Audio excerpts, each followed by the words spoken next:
cusub oo aynu ugu magac darnay laba magaalo oo aynu ku soo qaadano magaalooyinka waaweyn iyo kuwa yaryar ee caalamka, waxaana markaan booqan doonaa laba magaalo oo kala ah Mexico City iyo Antalya.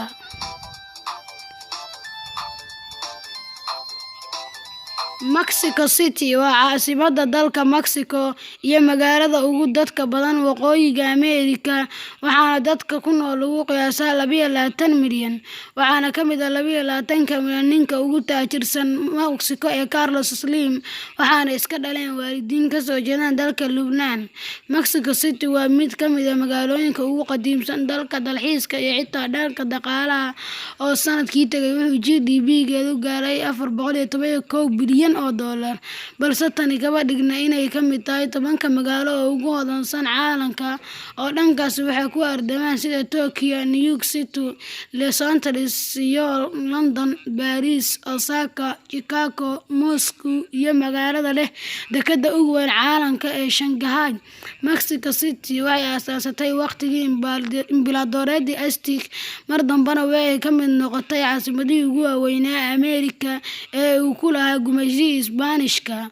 Maantana waa magaalada ay ku nool yihiin dadka ugu badan ee ku hadla luqadda Isbaanishka. Waxay dhacdaa bartamaha dalka, kamana tirsana 31 maamul goboleed oo dalka Mexico ka kooban yahay, waxaana meel u yaalla rikoodh ah magaaladii ugu horreysay ee 2 jeer martigelisa Koobka Adduunka.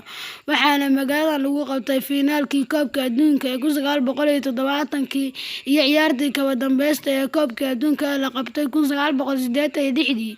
Magaaladan waxaa laga helaa nidaamka tareen ee ugu weyn uguna mashquulka badan Latin America. Marka la eego Waqooyiga Ameerikana, wuxuu noqonayaa midka labaad oo waxaa ka horeeya oo keliya midka New York, waxaana midka Mexico City adeegsada maalintii dad ku dhow 7 milyan.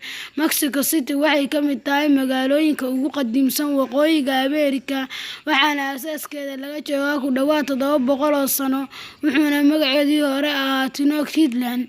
Waxaa magaaladan laga helaa jidka lagu magacaabo Tacubaya oo ah midka ugu qadiimsan Ameerika, waxaana hirgelisay Imbiladoreedii Aztec intii u dhaxaysay 1377 ilaa 1389. Sida guud, dalka Mexico waa dalka leh goobaha ugu badan ee taariikhiga marka la garab dhigo dalalka kale ee dhaca Ameerika, waxayna Mexico ka mid tahay 10 magaalo ee ugu matxafyada badan caalamka. Ilaa qaar xitaa waxay ku sheegaan inay tahay magaalada ugu matxafyada badan guud ahaan Ameerika. Matxafka ugu muhiimsan magaaladan waxaa lagu magacaabaa Tucumayo, oo ah matxafka laga helo taariikhda dadka Meksikaanka ka hor inta uusan Isbaanishku qaban kana bedelan dhaqankooda iyo diintoodii. Magaaladan waxaa ku badan dilalka, balse goobaha ay dalxiisayaashu booqdaan waa mid si weyn ammaankooda u sugan yahay, waxaana jidadka magaaladan lagu qabtaa isu-soo-bax loogu dabaaldegayo xuska maalinta mowtada, waana dhaqan ay dadku ku xusaan dadkooda geeriyooday oo ka geeriyooday reer Mexico.